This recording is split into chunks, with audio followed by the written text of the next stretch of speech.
안녕하세요. 백수로 살아남기입니다. 많이 시끄럽죠? 이것도 그나마 철거 마무리 단계라 많이 약한 편입니다. 이번 영상에서는 18평 구축 아파트 리모델링 중 철거 과정을 살펴보겠습니다. 이 집을 계약하면서 가장 큰 망설임은 리모델링을 잘 해낼 수 있을까였습니다. 바닥은 그냥 보기엔 매끈하고 큰 문제 없어 보이지만 30년이 넘은 동배관이 묻혀 있습니다. 게다가 이미 누수로 부분 수리한 이력도 있습니다. 베란다 확장까지는 아니지만 시야를 넓히고 싶어 벽을 한 뼘만 늘리려고 합니다. 샤시는 나무문으로 열고 닫을 때마다 엄청난 소음을 동반합니다. 나름 이중창이긴 하지만 단열은 절대 기대할 수 없는 수준입니다. 이 앞 베란다는 실외기시 말고는 다른 용도가 생각나지 않아 타일 덧방 정도만 할 예정입니다. 싱크대도 오래되어 철거 대상입니다. 욕실 옆에 애매하게 튀어나온 이 벽도 철거 대상입니다. 욕실은 의외로 고민이 없었습니다.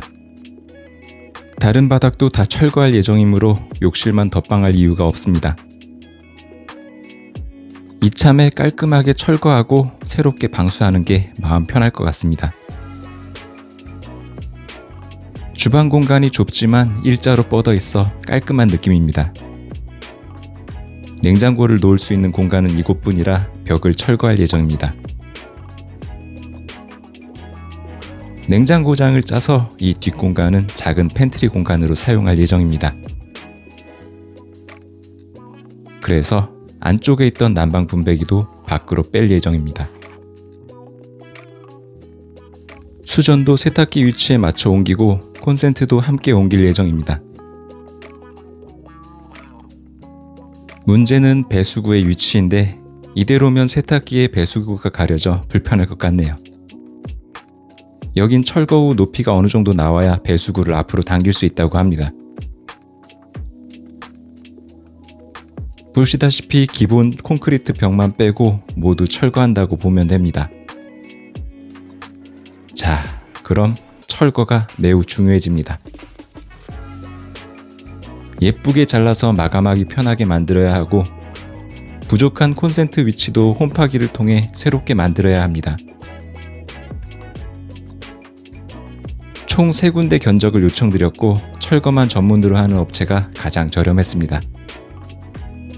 하지만 난방공사나 배관공사가 바로 이어서 들어와야 했기에 설비업체를 골라야 했고 결과적으로 가장 비싼 견적을 낸 업체를 선택했습니다. 예산이 빠듯해서 웬만한 건 셀프로 해야 하지 않을까 걱정하는 처지에 시작부터 가장 비싼 견적을 제시한 업체에 철거를 맡긴 것은 나름의 이유가 있습니다. 리모델링을 앞두고 2달이 넘는 시간 동안 여러가지 공부하고 정리했지만 하나하나 자세히 들여다보면 생소한 것 투성입니다. 그래서 철거 단계부터 이어지는 다음 공정까지 조언을 구할 수 있는 소통이 될 수 있는 업체를 선택했습니다.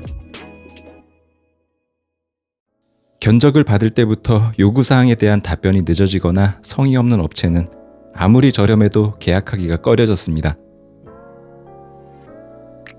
그렇게 견적은 가장 비쌌지만 소통은 잘 될 것 같은 업체를 선택했고 공사 첫날입니다. 천장, 문, 샤시, 그리고 싱크대가 먼저 철거되었습니다. 탑층의 박공지붕이라 높을 거라고는 예상했지만 천장을 철거하니 생각보다 많이 높습니다. 셀프로 천장 단열 공사를 하려 했지만 철거 후 직접 마주하니 엄두가 안 나네요. 그나마 다행인 점은 누수 흔적 없이 깔끔하다는 것이 위안이 됩니다. 오래된 집 창틀 문틀에 끼워져 있는 이 시멘트 포대는 기본 사양인가 봅니다. 그래도 벽 사이에 스티로폼이라도 끼워져 있는 게 그나마 다행이네요. 철거가 순조롭게 진행되나 싶었는데 역시나 사건이 빵빵 터집니다. 네, 정말 빵빵 터졌습니다. 수도관이. 잘 수습하고 폭풍 같은 공사 첫날이 끝났습니다. 작은 평수라 철거는 하루면 끝나지 않을까 생각했지만 오히려 폐기물을 쌓아둘 공간이 부족해 작업이 더딥니다. 그렇게 해서 첫날은 샤시와 목재 폐기물만 나가고 바닥 철거는 절반 정도 진행되었습니다.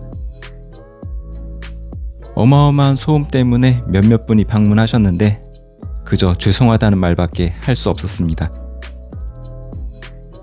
공사 며칠 전 가까운 세대에는 따로 안내문을 보내서 크게 항의하시는 분은 없었습니다. 오래된 아파트라 새로 입주하려면 크고 작은 공사는 필수라고 이해하신다는 반응입니다.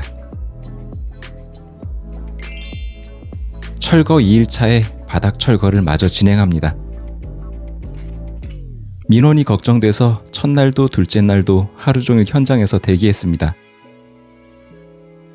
사장님을 제외한 다른 작업자분들은 다 우즈베키스탄 분들이라 자리를 비우면 일이 진행되지 않는 느낌입니다.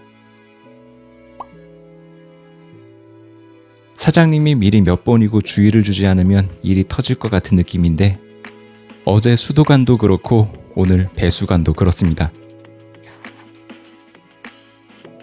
설비 사장님이나 제가 발견하지 못하면 나중에 문제가 될 수 있기에 그때그때 바로 확인해야 합니다. 또 하나 문제가 터진 건 욕실입니다. 벽돌 한 장 크기로 쌓아 올린 조적벽이라 내심 불안했는데 안쪽에서 타일을 제거하다 벽이 기울어졌네요. 운명의 장난인지 작업 전 사장님께 벽이 불안해서 걱정된다고 말씀드렸고 사장님은 절대 안 무너진다고 호언장담하고 몇 시간 후에 이렇게 되었습니다. 결국 기울어진 부분을 철거하고 다시 쌓기로 했습니다. 아마 제가 현장에 없었거나 미리 불안하다는 언급을 하지 않았다면 그냥 넘어갔을지도 모르겠네요. 철거 전에는 알 수 없던 문제들이 보입니다. 욕실 벽에 단차가 심합니다. 전체 미장으로 메우기에는 단차가 심하고 무엇보다 비용이 추가됩니다. 그렇게 철거 2일차를 마무리하고 3일차가 되었습니다. 기울었던 욕실 벽을 철거하고 폐기물도 거의 빠져나갔습니다. 이날은 좀 많이 힘들었습니다. 바로 앞집에서 저를 부르더니 본인 집 천장이 내려앉고 바닥이 가라앉았다고 합니다. 일단 죄송하다고는 했는데 그렇다고 제가 뭘 할 수 있는 것도 아니라 난감합니다. 같은 동의 다른 아주머니는 경찰에 신고하겠다며 동네방네 소리를 지르십니다. 일단 죄송하다고 말씀드리고 대화를 해보려 했는데 일방적으로 소리만 지르셔서 포기했습니다. 바닥 철거 소음이 워낙 크다는 것을 알아서 이런 일도 있을 수 있겠다고는 생각은 했지만 직접 마주하니 많이 난처했습니다. 철거 첫날부터 엄청난 소음에 하루 종일 현장에 대기하며 가장 많이 드는 생각은 내가 이걸 왜 시작했지 였습니다.